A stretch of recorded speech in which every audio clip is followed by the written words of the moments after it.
तो क्या कांग्रेस से गठबंधन करेंगे अरविंद केजरीवाल? क्या दिल्ली में दिखेगी कांग्रेस और आप की गठबंधन वाली सरकार? क्या भाजपा के खिलाफ कांग्रेस और आम आदमी पार्टी पर्दे के पीछे बड़ा खेल करने जा रही है?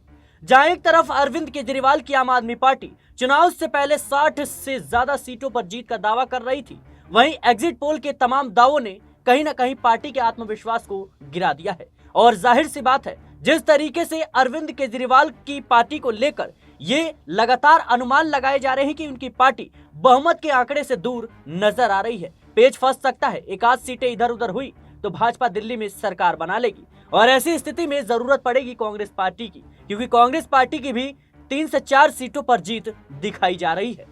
मेरे साथ इस मुद्दे पर बातचीत करने के लिए अमन सर मौजूद हैं, जो दिल्ली की राजनीति को बखूबी समझ रहे हैं, जमीनी स्तर पर भी लोगों से बातचीत की, कई जो पार्टी के लोग थे उनसे बातचीत की और अंदर खाने क्या बात चल रही है, अंदर खाने किस तरीके की तैयारी है। क्योंकि एग्जिट पोल ने तो अरविंद केजरीवाल को कहीं ना कहीं बेहोश जरूर करने का काम किया है, क्योंकि अरविंद केजरीवाल और पूरे आम आदमी पार्टी को यह उम्मीद थी कि शायद 50 से ज्यादा सीटें आएंगी, लेकिन जिस तरीके से रुझान के यूं कहें कि एग्जिट पोल में दिखाए जा रहे हैं, इससे साफ जाहिर होता है कि अब अरविंद केजरीवाल किसी भी हद तक भारतीय जनता पार्टी के खिलाफ जा सकते हैं।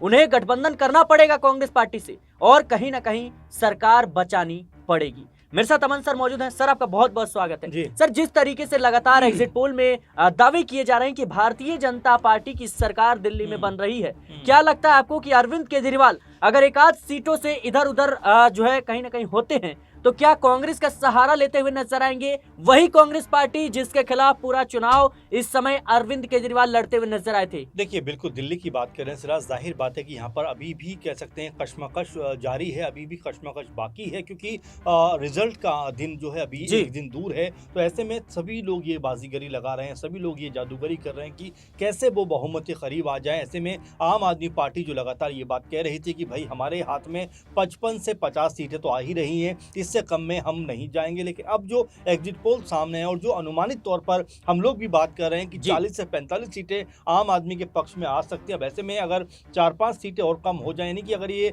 जो आंकड़ा 36 का है बहुमत का, अगर इसके करीब करीब आम आदमी पार्टी रहती है और अगर 2-4 सीटें अगर कांग्रेस पार्टी यहाँ जीत लेती है, तो क्या कांग्रेस पार्टी आम आदमी पार्टी को सपोर्ट करेगी? देखिए सिराज, मैं आपको बताना चाहूंगा कि मेरी जो बात इस कह सकते हैं कुछ दिनों पहले कांग्रेस पार्टी के पूर्व कह सकते हैं विधायक, 2 बार के विधायक एमएलए आसिफ खान साहब से हुई। उन्होंने बड़ा स्पष्ट तौर पे ये बात कही थी कि देखिए, कांग्रेस के बिना दिल्ली में इस बार सरकार बनना मुमकिन नहीं है, क्योंकि कांग्रेस पार्टी जो है वो किसी को हराने या जिताने के लिए चुनाव नहीं लड़ रही, बल्कि कांग्रेस पार्टी खुद को जीत दिलाने के लिए चुनाव लड़ रही है। इसीलिए संगठन ने यहाँ पर तय किया कि हम तमाम सीटों के ऊपर जो अपने प्रत्याशी वो उतारेंगे और यहाँ पर हम मजबूती के साथ में चुनाव लड़ रहे हैं। और ऐसे में उन्होंने कहा था कि अगर आम आदमी पार्टी कहेगी तो जाहिर बात है कि जो कांग्रेस पार्टी उसके ऊपर विचार जरूर करेगी, क्योंकि राष्ट्रीय स्तर पर देखा जाए तो इंडिया गठबंधन में दोनों दलों की भूमिका है, दोनों दल साथ खड़े हुए नजर आते हैं। और अभी भी आपने देखा संसद के अंदर जब विरोध प्रदर्शन हुआ, जब अमेरिका से कह सकते हैं हमारे भारतीय लोगों को जिस तरह से पहुंचाया गया है अब जो हमारे देश की धरती पे, उसके बाद लगातार जो विपक्षी दल है, जिसमें आम आदमी पार्टी भी है, सपा भी है, कांग्रेस भी है, टीएमसी भी, सब एक सुर में यही बात कहते हुए नजर आ रहे हैं कि ये जो है मोदी सरकार की नाकामी है। यानी कि अभी भी अगर आप देखें तो राष्ट्रीय स्तर पर तमाम दल जो है एक साथ मजबूती से खड़े हुए हैं। तो ऐसे में अगर यहाँ 2-4 सीटों की जरूरत पड़े कांग्रेस पार्टी के अगर पास वो रही, तो बिल्कुल इसमें तय मानकर चलिए कि कांग्रेस पार्टी आम आदमी पार्टी के साथ में खड़ी होती हुई नजर आएगी और 2013 की तरह एक बार फिर दिल्ली में हो सकता है गठबंधन की सरकार बनती हुई नजर आ जाए। क्या लगता है सर आपको कि अगर कांग्रेस पार्टी और आम आदमी पार्टी का गठबंधन होता है तो फिर उप मुख्यमंत्री का पद कांग्रेस के हाथ में जाता हुआ नजर आएगा? क्योंकि देखिए, जिस तरीके से आम आदमी पार्टी या फिर कांग्रेस पार्टी ने ये दिल्ली का चुनाव लड़ा, ऐसे में जाहिर सी बात है कांग्रेस पार्टी का इंडिया गठबंधन में कद जो है वो घटता हुआ नजर आया, क्योंकि उद्धव ठाकरे से लेकर ममता बनर्जी, अखिलेश यादव, तमाम बड़े चेहरे वो कहीं ना कहीं अरविंद केजरीवाल के समर्थन में थे और इस पूरे चुनाव के दौरान कांग्रेस पार्टी अलग थलग नजर आई थी। बिल्कुल बिल्कुल। और सिराज, मैंने इकरा हसन जो सपा के सांसद, उनसे मैंने बात की थी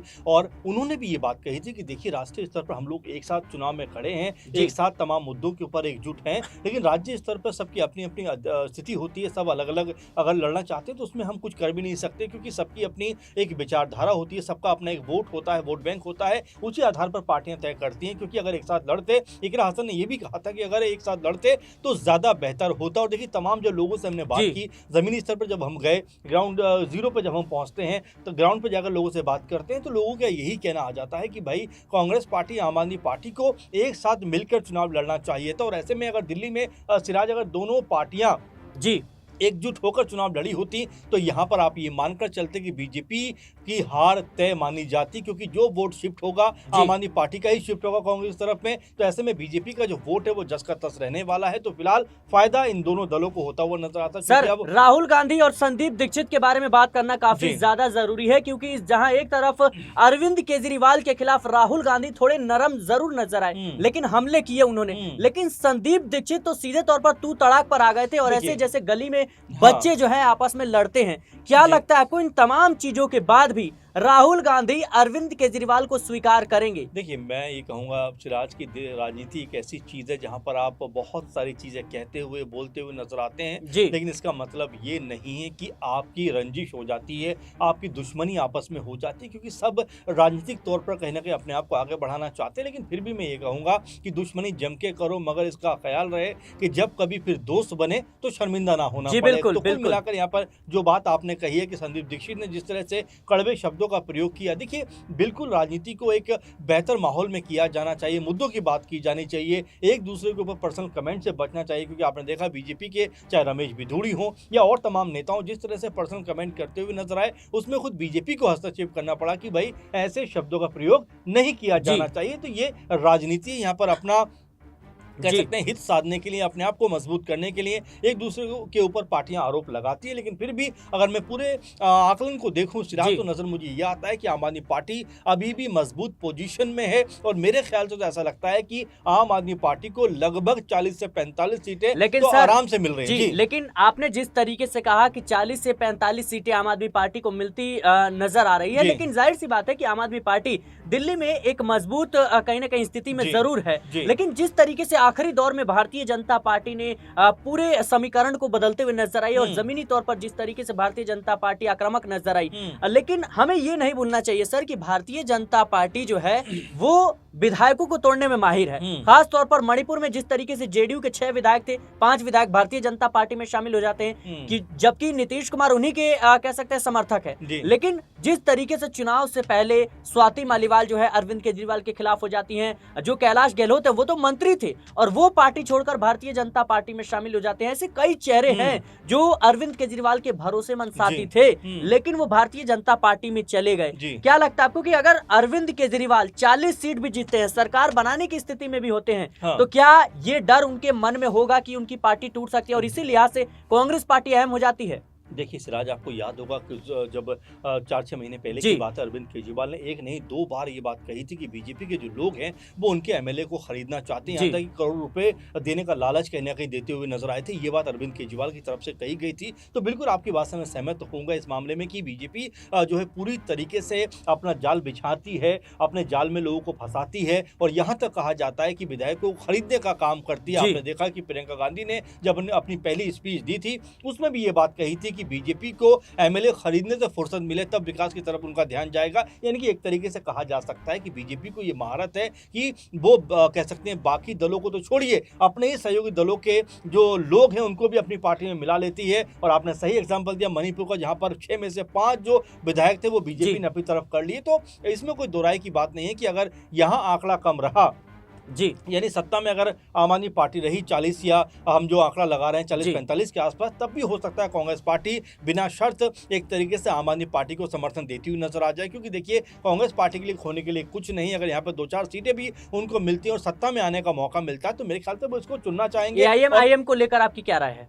AIM जो कि माना हाँ। जा रहा है कि 2 सीटों पर उसने चुनाव जी, लड़ा बिल्कुल, बिल्कुल। और उस पर भी वो भारी नजर आ रही है। देखिए, ज़ाहिर बात है कि अभी इस बात को लेकर कयास लग रहे हैं कि क्या वाक़ई में AIM चुनाव में आना चाहती थी या सिर्फ़ उसको जो है जी। आम आदमी पार्टी को रोकने का मकसद था। क्योंकि देखिए, सिराज की छुपी बात नहीं है कि सिर्फ़ 2 सीटों के ऊपर चुनाव लड़ने का क्या मायने था, इस बात को लेकर सवाल उठ रहे हैं। क्योंकि चलिए, आप मुस्लिम बहुल इलाके में भी चुनाव लड़ना चाहते थे, आप ये कहना चाहते थे कि भई हमारे पास में अगर मुस्लिम वोटर हैं, अगर वो हमारी तरफ आ पाए तो एक बड़ा हम कह सकते हैं फेरबदल कर सकते हैं। आपने देखा बिहार में भी 4-5 सीटें AIM जीतती हुई नज़र आई थी, लेकिन दिल्ली में जो 12-14 सीटें मुस्लिम बहुल क्षेत्र से आती हैं, अगर यहाँ पर ओवैसी अगर बेहतर रणनीति बनाते, क्योंकि जो नामों को उन्होंने टिकट दिया वो भी दिल्ली दंगों से कहीं ना कहीं उनका नाम जी। जुड़ा हुआ था। लोग कई ये भी कहते हुए नजर आए कि भाई अगर ओवैसी लड़ना ही चाहते थे तो कुछ और चेहरों को लेकर आ सकते थे और साथ में 10 जी। से 12 सीटों के ऊपर में प्रत्याशी उतारते, तब शायद एक माहौल बनता हुआ नजर आता। अब 2 सीटों पर चुनाव लड़कर क्या वो साबित करना चाहते थे, ये समझ से परे की बात है। लेकिन हाँ, ये जरूर कहा जाएगा कि जिस तरह मुस्तफाबाद हो जी। या ओखला सीट हो, दोनों सीटों के ऊपर जिस तरह मुस्लिम प्रत्याशी उतारे हैं और दोनों कहीं ना कहीं दिल्ली दंगों से जुड़े हुए रहे हैं, तो हो सकता है कि सिंपैथी के तौर पर उनको, उन दोनों प्रत्याशियों यानी शफाउर रहमान को और कह सकते हैं मुस्तफाबाद के प्रत्याशी को जी। हो सकता है कि कुछ वोट मिलते हुए नजर आ जी जाए। बिल्कुल दर्शकों, इस वक्त दिल्ली की राजनीति जो है वो काफी ज्यादा मुश्किलों से भरी हुई नजर आ रही है, क्योंकि जिस तरीके से चुनाव से पहले आम आदमी पार्टी एक मजबूत स्थिति में नजर आ रही थी और कहीं ना कहीं अरविंद केजरीवाल की जो टीम है वो पूरी तरीके से तैयार थी कि सरकार तो हमारी ही बननी है। लेकिन जिस तरीके से भारतीय जनता पार्टी ने कमबैक किया और कांग्रेस पार्टी आखिरी दौर में मजबूती के साथ चुनावी मैदान में उतरी, वो कहीं ना कहीं आम आदमी पार्टी को बड़े पैमाने पर नुकसान पहुंचाता हुआ नजर आ रहा है। हालांकि तमाम एग्जिट पोल में दावे जरूर किए जा रहे हैं कि भारतीय जनता पार्टी की सरकार बन रही है या फिर आम आदमी पार्टी की सरकार बनेगी तो उसको कांग्रेस पार्टी से गठबंधन करना पड़ेगा, और कहीं ना कहीं सरकार बनती भी है तो आम आदमी पार्टी ज्यादा बहुमत के आंकड़े से ज्यादा सीटें नहीं ला पाएगी। यानी 36 का जो बहुमत का आंकड़ा है तो 40 के करीब जो है सीटें कह सकते हैं आम आदमी पार्टी हासिल करती हुई नजर आ रही है। और इस बात को बखूबी अरविंद केजरीवाल जो है वो समझ रहे हैं कि अगर मैंने 40 विधायकों के साथ सरकार बना भी ली तो पार्टी तोड़ने में ज्यादा समय भारतीय जनता पार्टी को लगेगा नहीं। जिस पार्टी के मंत्री इस्तीफा देकर दूसरे पार्टी में चले जा रहे हैं तो आप अंदाजा लगा सकते हैं कि पार्टी की स्थिति इस वक्त किस तरीके से नाजुक बनी हुई है। और यही वो बड़ी वजह है कि लगातार चर्चाएं इस बात की हो रही है कि कहीं ना कहीं अरविंद केजरीवाल अब जो है कह सकते हैं कि राहुल गांधी से मुलाकात करने जा सकते हैं, सोनिया गांधी से बातचीत कर सकते हैं, मल्लिकार्जुन खड़गे जो कि कांग्रेस के राष्ट्रीय अध्यक्ष हैं उनसे बातचीत कर सकते हैं। और इसमें एक महत्वपूर्ण भूमिका निभाने वाले हैं अखिलेश यादव, वही अखिलेश यादव जिनके नाम को लेकर लगातार सवाल उठ रहे थे कि ये आखिर अरविंद केजरीवाल को क्यों समर्थन दे रहे हैं, ये कांग्रेस पार्टी को क्यों नहीं समर्थन दे रहे हैं। लेकिन एक बार फिर से जिस तरीके से विपक्ष ने लगातार केंद्र सरकार के खिलाफ जो अमेरिका में अप्रवासी हैं उनको लेकर के जो प्रदर्शन किया, उस मुद्दे को लेकर के विपक्ष जो है वो एक बार फिर से एकजुट नजर होता जो है दिख रहा है। फिलहाल इस मुद्दे को लेकर आपकी क्या राय है हमें कमेंट बॉक्स में जरूर बताएं। देश और दुनिया की तमाम खबरों के लिए बने रहे नेक्स्ट 9 न्यूज के साथ।